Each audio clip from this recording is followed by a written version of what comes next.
오늘 아침에 주시는 하나님의 말씀은 로마서 14장 8절 말씀 제가 봉독합니다. 우리가 살아도 주를 위하여 살고 죽어도 주를 위하여 죽나니 그러므로 사나 죽으나 우리가 주의 것이로다. 아멘. 주님의 것이 아닌 것이 하나도 없습니다 라는 제목으로 말씀을 드리려고 합니다. 세상에는 세 종류의 사람이 있다라고 제 나름대로 이렇게 생각을 합니다. 내가 누리고 소유한 모든 것이 하나님과의 관계 속에서 생각하면서 하나님에 대해 감사하는 사람들이 있습니다. 또 어떤 사람들은 내가 가지고 누리는 모든 것이 내 주변에 지인들이나 부모나 가족이나 이웃이나 또는 환경을 통해서 비롯된 것이니 평생 잊지 않고 감사함으로 살아가는 사람들이 있습니다. 마지막으로는 내가 성공해서 내가 가진 모든 소유가 내 능력 때문이다라고 생각하고 감사보다는 당연한 것으로 여기며 살아가는 사람들이 있습니다. 크리스천인 우리로서는 어떤 자세를 가져야 할까요? 지금 내가 누리고 지금 내가 소유하고 있는 모든 것이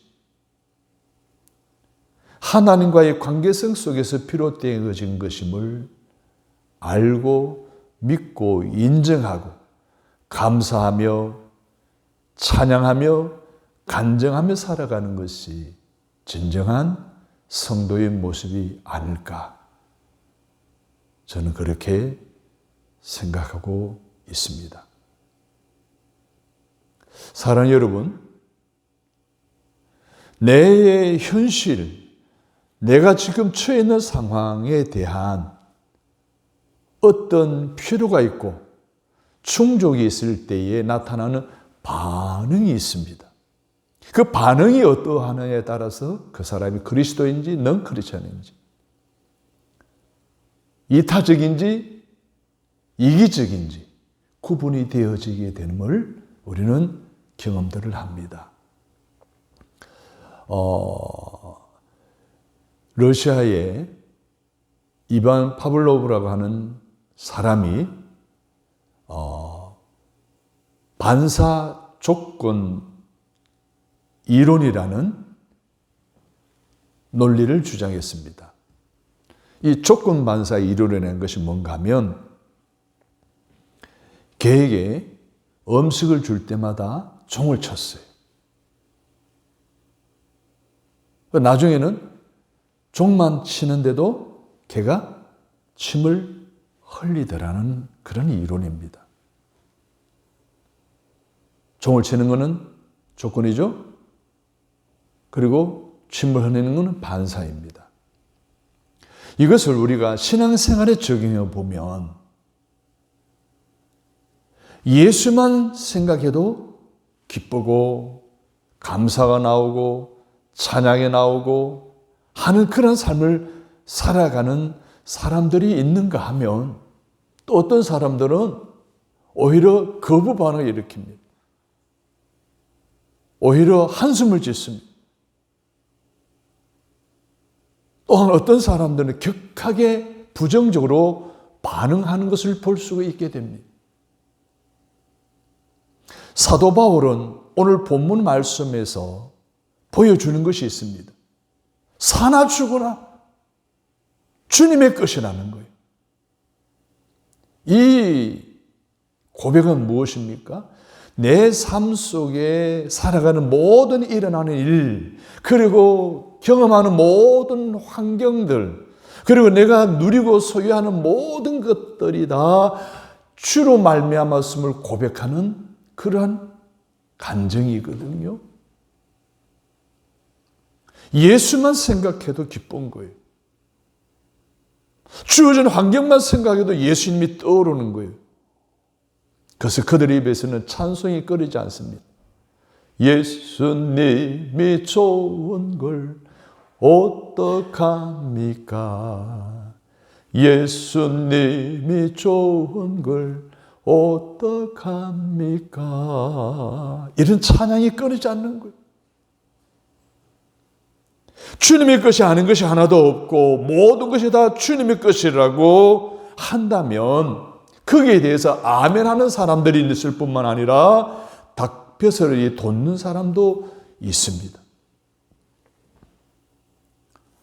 오늘 바울은 본문에서 큰 소리로 선포합니다. 우리가 살아도 주를 위하여 살고 죽어도 주를 위하여 죽노니 그러므로 사나 죽으나 우리가 주의 것이로다. 조건 반사 이론에 의하면 사도 바울은 예수 두 글자만 나오면 감격했고 기뻐했고 주님의 것이라고 고백을 했습니다.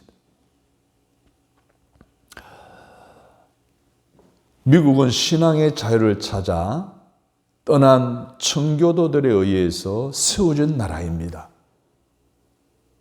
이 청교도들은 그 정신 중에 가장 중요한 것이 뭔지 아십니까? 신앙이에요. 하나님에 대한 믿음이에요. 그 신앙이란 하나님을 믿어야 개인도 살고 가정도 살고 나라도 산다는 이것이고 모든 것은 하나님의 영광을 위해 쓰여져야 된다라고 생각하는 신앙이에요. 이게 바로 청교도들이 가진 신앙이었어요.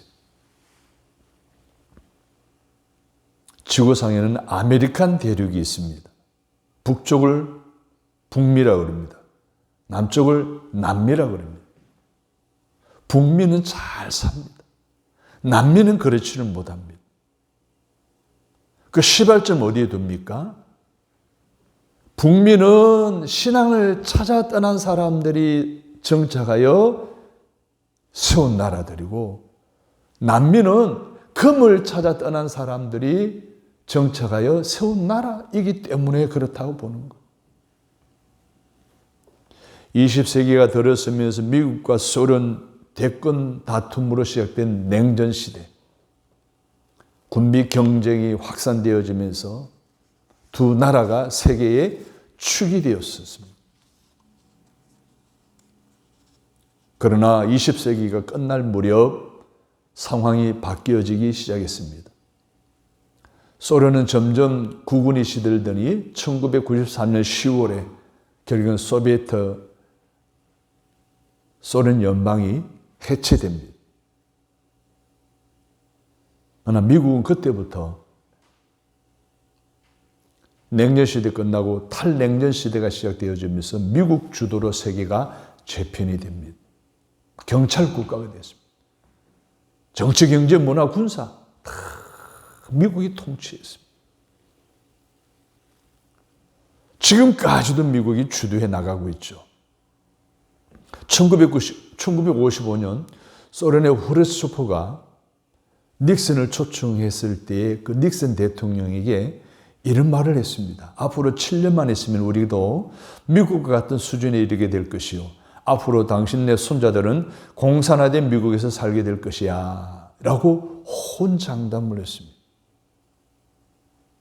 그러나 그로부터 40년이 채 못되었 때에 후르츠초프의 아들인 세르게이와 며느리 발렌티나가 미국으로 귀화하여 살게 되는 일이 일어났습니다. 여러분, 구소련이 망한 이유가 무엇일까요? 소련은 공산당 혁명 이후에 교회를 다 폐쇄해 버렸습니다. 그 교회라고 하는 건물을 전부 다 당원을 위한 공간으로 만들어 버렸습니다. 그곳에서 오락시설을 만들어 버리고 교회를 완전히 하나의 공산화의 여러 가지 사업을 위해서 사용하는 오락 장소로 바꿔버린 겁니다. 저들은 교회를 버리고 하나님을 버린 거예요. 그 결과 어떻게 됐습니까? 하나님이 저들을 버렸다는 겁니다. 저들은 국가적으로 빚더미 안게 되고 국민들은 더 이상 먹을 것이 없어서 결국은 소비에트 연방은 해체되어 버리고 말았던 것입니다. 그 당시에 미국을 방문한 소련의 한 공산 간부가 이런 말을 했습니다. 교회 문을 닫았더니 모든 문이 닫히더라. 사랑하는 여러분, 오늘 우리의 삶 속에서 내가 가지고 있는 모든 것, 나라와 민족까지도 다 하나님의 것임을 인정하시는 저와 여러분이 되시기를 바랍니다. 내가 누리고 있는 모든 것 중에서 어느 것 하나도 하나님의 것, 주님의 것이 아닌 것이 없습니다. 그 사실을 인정하고 고백하여 우리의 길이 열리고 우리의 삶이 성공하게 되고 나라가 부흥하게 된다는 것입니다. 그럼 왜 모든 것이 다 주의 것입니까? 창세기 1장 1절에 보면 태초에 하나님의 천지를 창조하시니라. 학개서 2장 8절을 보면 언도 내 것이요 금도 내 것이라. 역대기상 29장 11절을 보면 천지에 있는 것이 다 주의 것이로소이다. 할렐루야. 하나님이 주시고 하나님의 지금도 섭리하시고 하나님의 소유입니다. 그것을 우리가 잠시 이 세상에 사는 100여 년간 우리가 누리는 것 지나지 않는 것.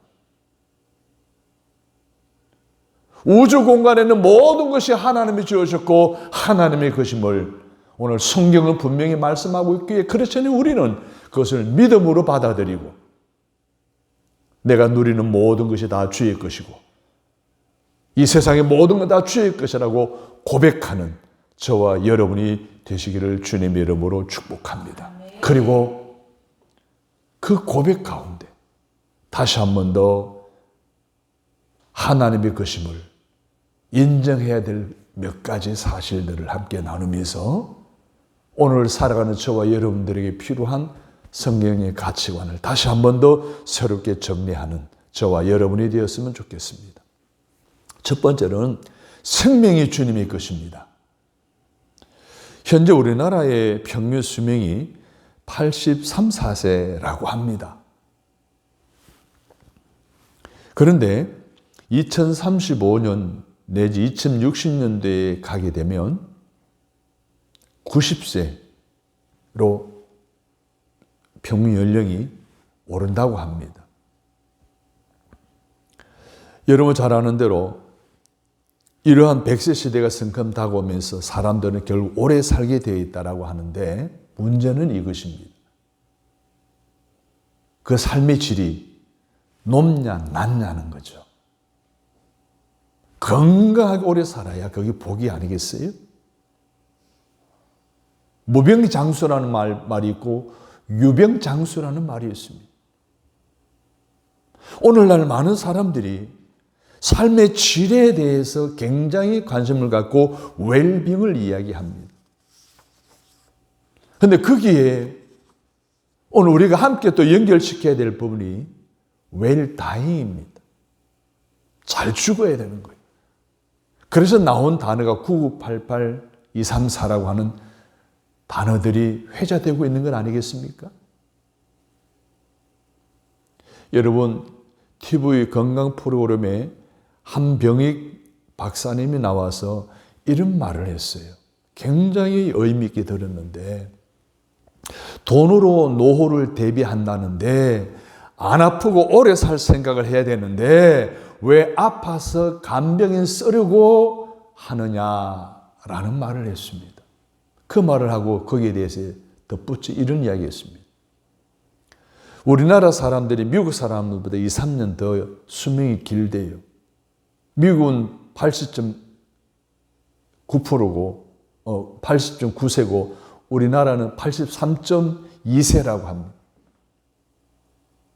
그런데 미국 사람들의 건강 수명과 그리고 평균 수명 차이가 얼마 나지 않는데요. 9개월에서 한 1년 차이 난대요. 그런데 한국 사람의 건강 수명과 평균 수명이 거의 9년 차이 난대요. 무슨 말이에요? 미국 사람들은 9988, 234의 삶을 사는데 웰빙으로 살다가 웰다잉 하는데 한국 사람들은 그렇지 않다는 거예요. 젊어서 열심히 돈을 번대요. 돈을 벌면서도 건강을 위해서 웰빙을 위해 살아야 되는데 그렇지 않고 돈을 모아놨다가 병들 아프게 되면 그 병원에 남존을 시키기 위해서 그래서 사용한다는 거예요. 여러분 얼마나 우리의 삶이 어리석었습니까? 여러분 건강하게 오래 살아야 그게 축복인 줄로 믿습니다. 웰빙을 하다가 웰당해야 그것이 진정 행복한 인생이죠. 삶의 질이 좋은 삶이에요. 그런데 그 건강이나 생명이 인간 스스로가 결정하고 또 선택하는 것이 아니잖아요. 창세기 2장 7절을 보게 되면 여호와 하나님의 흙으로 사람을 지으시고 생기를 그 코에 불어넣으시니 사람이 생명이 된지라. 따라서 합니다. 생명은 하나님의 것입니다. 하나님이 만드신 것이에요. 내 것이 아니에요. 그러므로 제 아무리 과학이 발달했다 해도 사람의 생명을 만든다든지 오늘 인간의 성, 남간 여러 구분의 성을 바꾼다든지 하는 것은 아니 되는 거예요. 그리고 아무리 힘들고 어려워도 자살과 같은 일들은 일어나서는 안 된다는 거예요. 요즘 인권을 강조하는 추세인지라 성적 자기결정권이라는 법률이 제정되어서 간음죄가 사라졌습니다. 동성 결혼이 허용되어질 그 지경에 이르렀습니다. 그래서 가정이 무너집니다. 가족관계가 깨어지는 윤리적으로 심각한 상황 속에 놓여져 있는 시대에 우리는 살아가고 있습니다. 그런 여파에 비추어서 최근에는 이런 움직임이 일고 있는데요. 생명의 자기결정권입니다.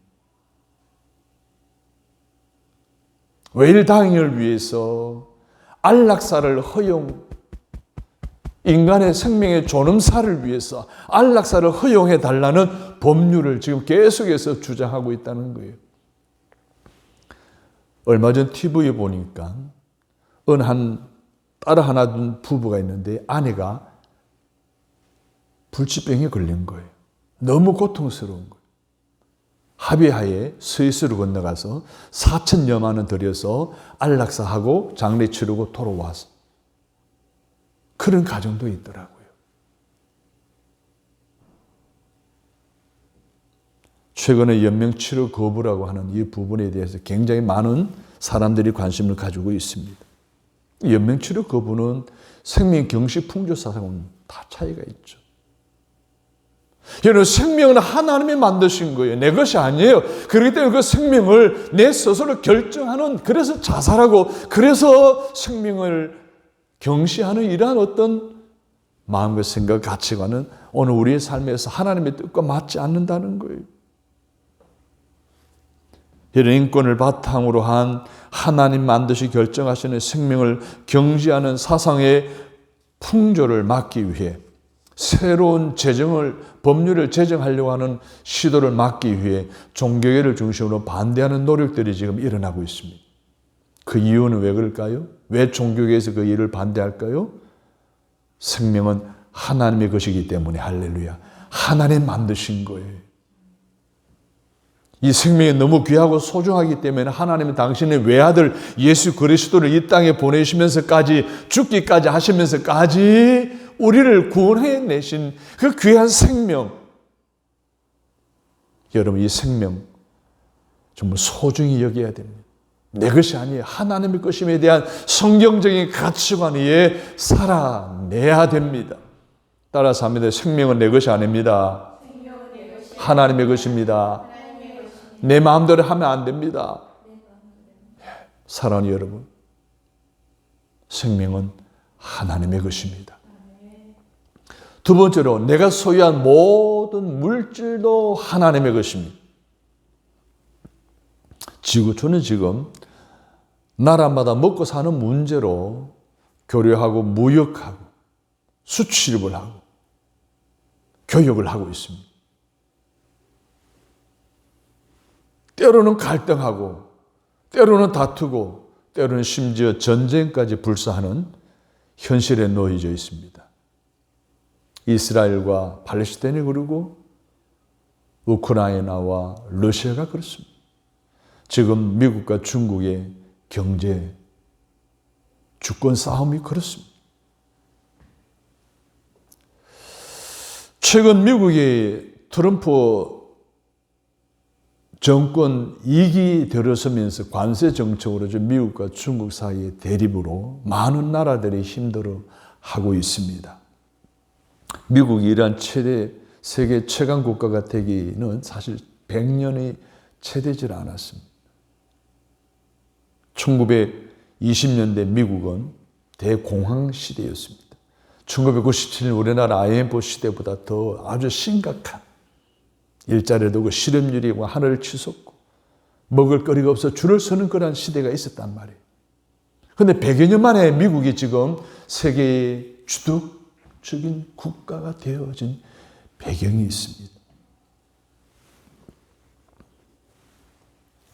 1929년 시카고의 어즈워트 비치 호텔에서 미국의 네노라는 경제계의 거두들이 모여서 미국의 경제 공황을 극복하려는 대책회의를 열었습니다. 그때 참여한 이들이 누군가 하면 미국 최대의 철강회사 대표, 미국 최대의 가스회사 사장, 뉴욕 정권거래소 사장, 미국 연방정부의 경제 담당 정권업자, 월드스트리트의 최대 국제 청산은행장 등 그 당시에 미국의 경제를 다시 일으킬 만한 능력이 있는 그런 기업의 수장이고 정부의 정책 위반자들이 그곳에 모였었습니다. 그 이후로 22년 뒤에 거기 모였던 사람들이 어떻게 되었는가 조사를 해봤더니 결과가 이렇습니다.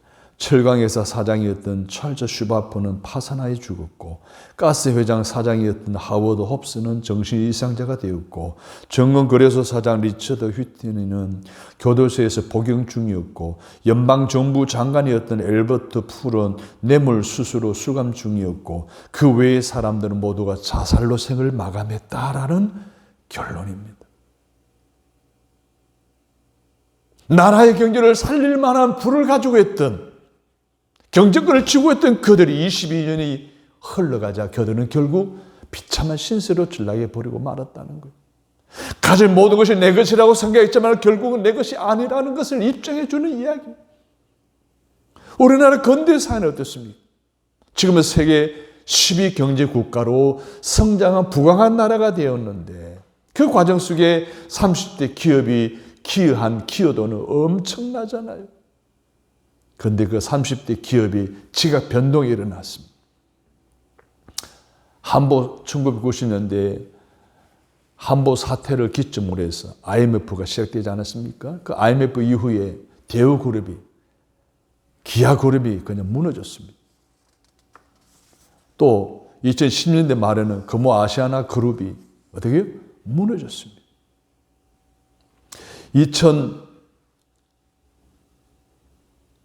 2001년부터는 이전까지는 현대그룹이 1위였었는데 왕자의 난이 일어나면서 산산조각으로 다 분리됐죠. 기업이, 계열이.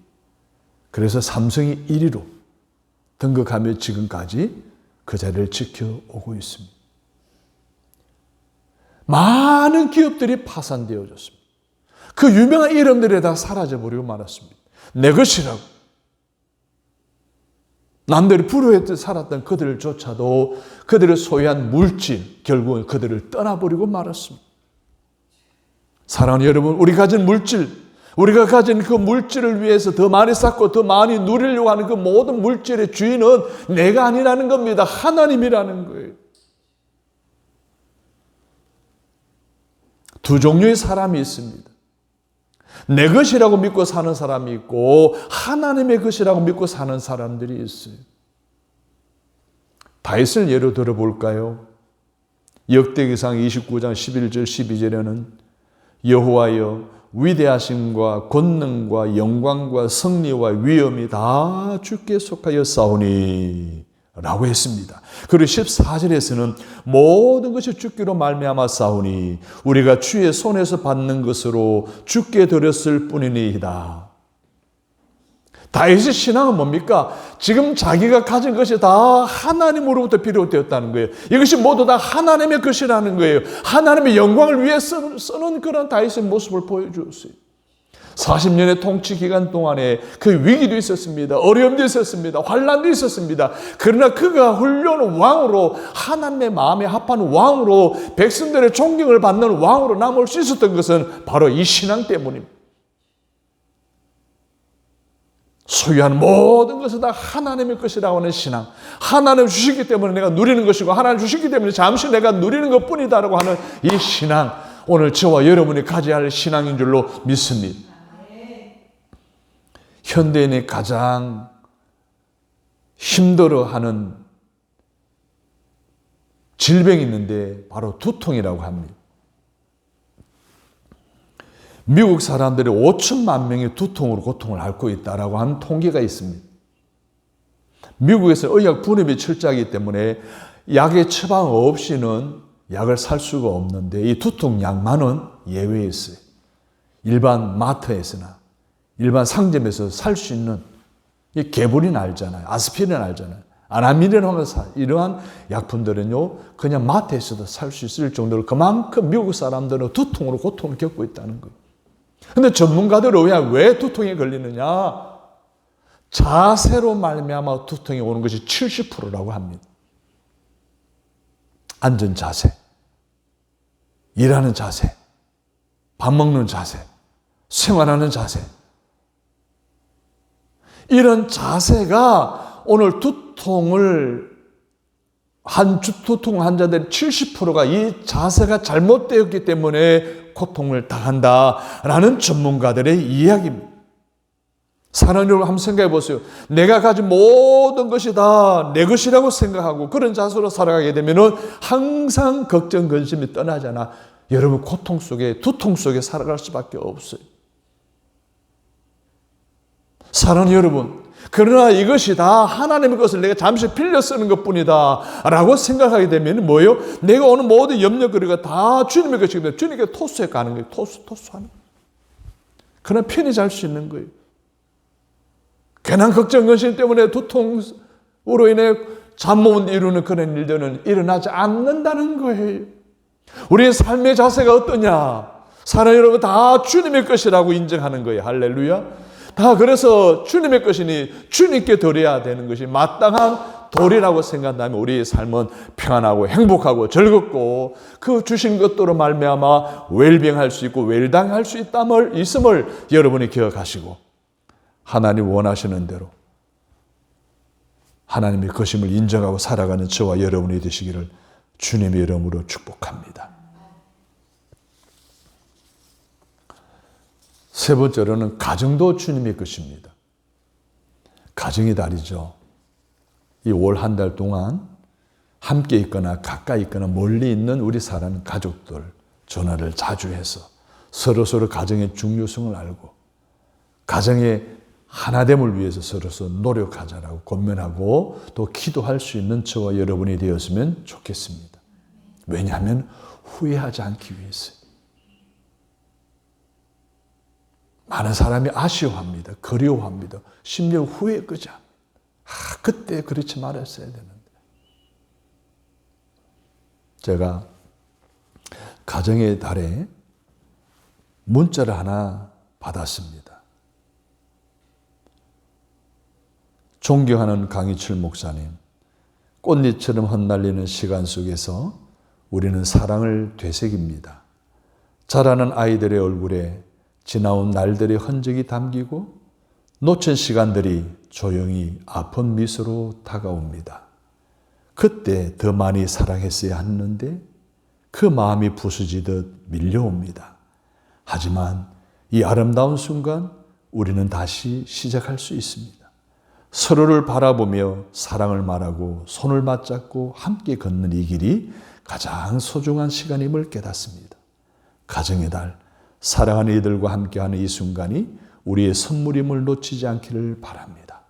서로에게 웃어주고 따뜻한 말을 건네며 사랑을 표현하는 오늘이 내일의 행복을 만든다는 것을 잊지 않기를 기도합니다.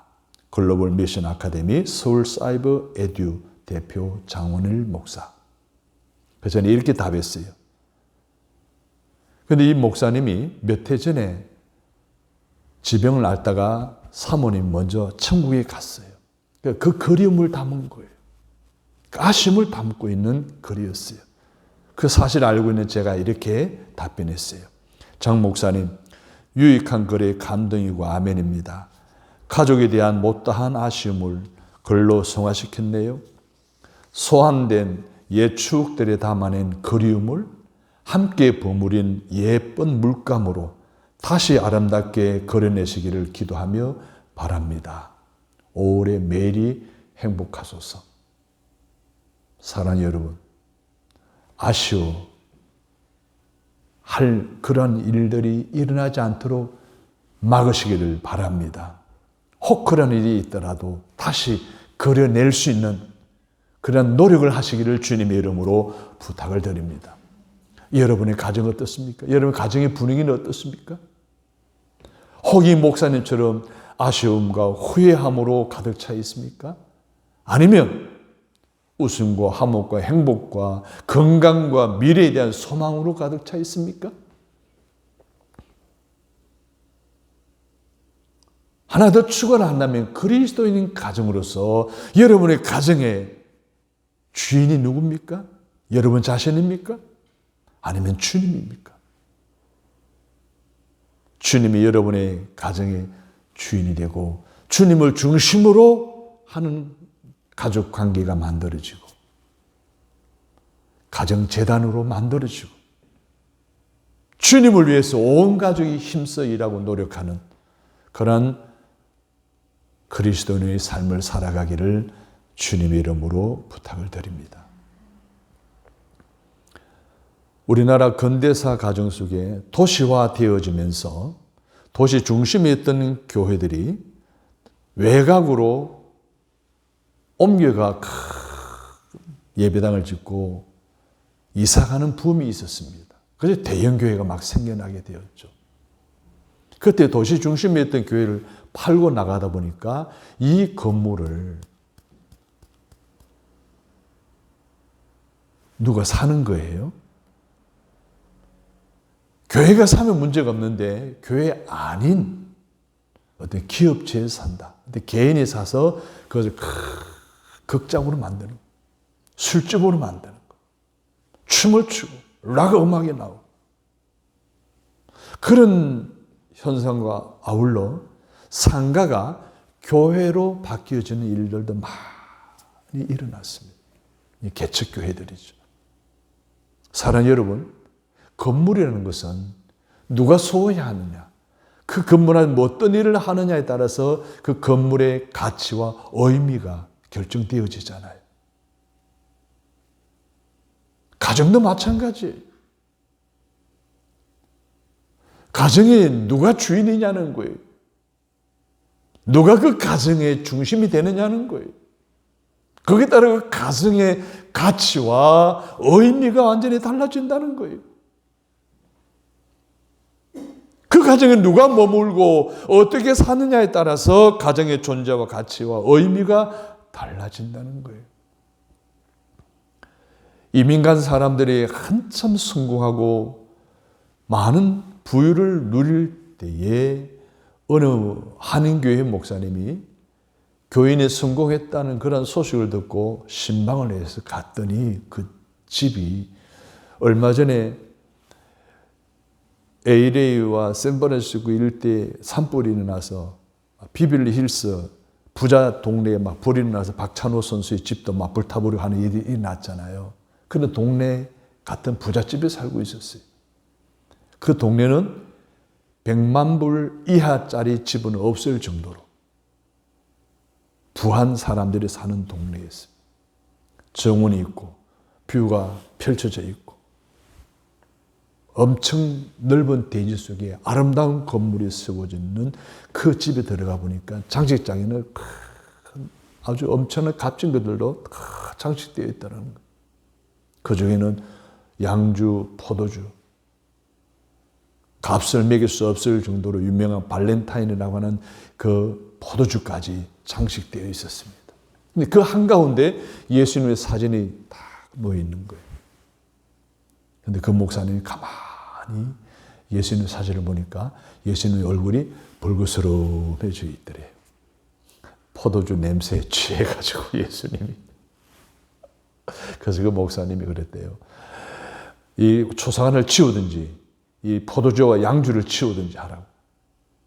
사랑하는 여러분, 이런 가정이 정말 예수님을 주인으로 모신 가정일까요? 이런 가정의 가족들이 성경적인 가치관을 위해서 자라나서 선한 영향을 끼치는 인물로 자라날 수 있을까요? 여러분 어떻게 생각하십니까? 여러분의 가정, 이번 가정의 달을 맞아서 정말 주님을 가정의 주인으로 모신 그런 영적 분위기로 만들어가는, 영적 대청소를 하는 그런 믿음의 결단이 있게 되기를 주님의 이름으로 부탁을 드립니다. 우리 주님은 이런 분위기 싫어합니다. 여호수아는 이렇게 외쳤습니다. 여호수아 24장 15절에서 너희 섬길 자를 택하라. 오직 나와 내 집은 여호와를 섬기겠노라. 장식대에 있는 그림, 크리스탈 장식품, 값비싼 양주와 포도주, 이런 모든 것들이 가정의 주인이 주님이시라고 인정한다라고 한다면 그 주님의 뜻에 합당하지 않는 어떤 장식품이라고 할지라도 다 여러분 필요치 않는 것이 아니겠습니까? 주인이신 그분을 의식하여 치워버리고 세 분과 함께 대청소해버리기를 다시 한 번 더 부탁을 드립니다. 여러분의 가정에 하나님의 임재와 영성이 가득해지도록 찬송과 기도와 하나님의 말씀이 샘물이 샘솟는 거룩한 공간으로 만들었어요. 하나님을 주인 삼을 때 일어나는 하나님의 놀라운 기적과 축복들로 채워지는 올 한 달 내내의 기쁨과 감사와 간증이 넘쳐나는 여러분의 가정이 되시기를 주님의 이름으로 축복합니다. 마지막으로 시간도 주의 것입니다. 여러분, 일도 날도 그리고 달도 다 주님이 만드신 것입니다. 그러므로 시간과 날도 내 멋대로 쓰면 된다 안 된다? 안 되는 거예요. 일요일부터 토요일까지 모두 다 주님이 만드신 날들입니다. 그 가운데 주님이 부활하시고 그리고 그것을 기념하고 예배하는 날이 바로 이 거룩한 주일입니다. 일주일 중에 정말 하나님의 날, 주의 날, 복받는 날, 은혜 받는 날, 하나님께 예배하고 영광 올려드리는 이 날을 우리는 기억하고 기념하고 함부로 여기서는 안 되고 그 시간을 도둑질해서는 안 된다는 이야기입니다. 따라서 합니다. 주일을 거룩하게 지키겠습니다. 역사적으로 보십시오. 공산주의 국가, 그리고 불교 국가, 이슬람 국가, 그리고 무슬림 국가에는 주일이 없습니다. 그러나 선진국에는 모두가 다 주일이 있습니다. 주일은 어떤 날입니까? 주님이 부활한 날이에요. 성령이 강림하신 날이에요. 사도들이 주일에 예배를 드리고 성도들을 가르쳤습니다. 그래서 주의 날과 주의 시간을 내 날과 내 시간으로 혼돈해서는 아니 되는 거예요. 이사야 58장 13절을 보게 되면 거룩한 날 오락을 행치 말라 그날을 귀히 여기라 라고 했고 14절을 보면 그리하면 여호와 안에서 즐거움을 얻을 것이며 따라서 합니다. 즐거움을 얻을 것이며 높은 곳에 올려주리라. 미국의 20대 대통령인 가필드가 대통령이 된 직후에 비서실에서 각하 이번 주일에는 강요회의가 있습니다. 너무너무 중요한 강요회의니 꼭 준비해 주시기를 바랍니다. 그때 나는 이미 선약되어 있다라고 이야기를 합니다. 아니 각하 이 강요회의는 굉장히 중요합니다. 지금 정권이 바뀌는 어떻게 보면 국가적인 위기 상황인데 이 강요회의는 꼭 참여하셔야 됩니다. 나는 선약이 있어서 참여할 수 없네. 어떤 선약입니까? 이보다 더 중요한 선약이 있습니까? 그래, 선약이 있다는 거예요. 그게 뭔가 하면 주님과의 약속 때문이라는 거예요.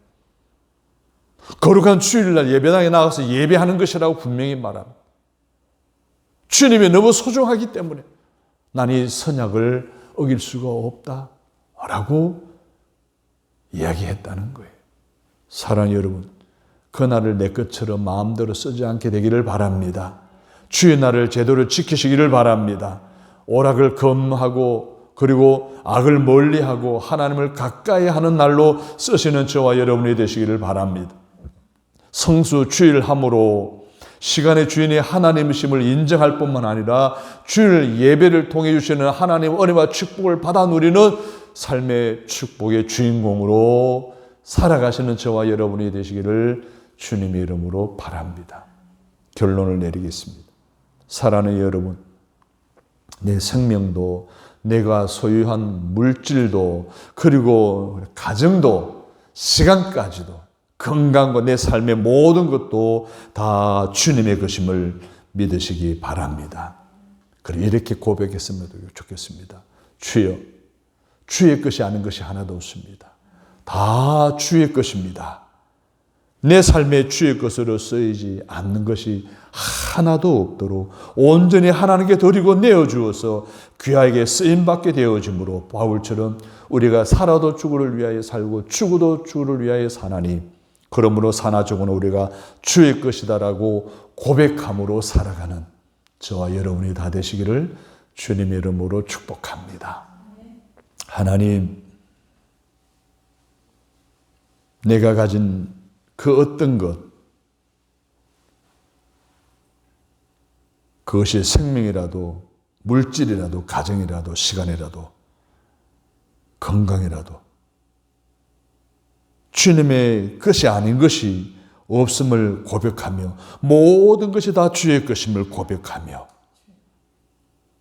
살아가기를 결단하며 오늘도 주의 말씀을 내 마음에 새깁니다. 성령님, 내게 주어진 모든 것, 내게 허락된 모든 것, 이제는 주의 것으로 쓰이게 하여 주옵소서. 그래서 온전히 주님께 드려질 때에 귀하게 쓰임받아 사도 바울처럼 놀라운 족적을 남기는 승리의 삶, 은혜로운 삶을 살아가는 우리 모두가 되게 축복하여 주옵소서. 예수님의 이름으로 기도합니다. 아멘.